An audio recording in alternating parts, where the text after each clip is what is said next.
मतदानानंतर राज्यात कुणाची सत्ता येणार याबाबत सध्या अनेक दावे प्रतिदावे केले जात आहेत। एक्झिट पोल नंतर सट्टा बाजारात सुद्धा कौल कुणाला हे समोर येतंय।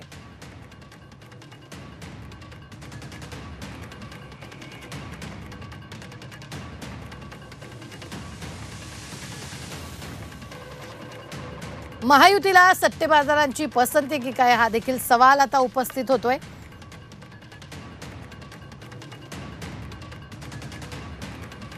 तर यावेळी निकालाआधी फुलोदी सट्टा बाजारातही आकडेमोड सुरू झाली आहे। 288 पैकी भाजप आणि मित्र पक्षांना 140 ते 142 जागा मिळतील असा अंदाज सट्टा बाजारात वर्तवण्यात आलाय। यात एकट्या भाजपकडे 87 ते 90 जागा असतील असा अंदाज आहे। तर महाविकास आघाडीला 128 ते 130 जागा मिळण्याचा अंदाज आहे। अपक्षांना 15 ते 20 जागा मिळण्याचा अंदाज आहे। तर फलोदी सट्टा बाजारात महायुतीला 40 पैसे भाव तर महाविकास आघाडीला 2 ते 2.5 रुपये भाव मिळतोय।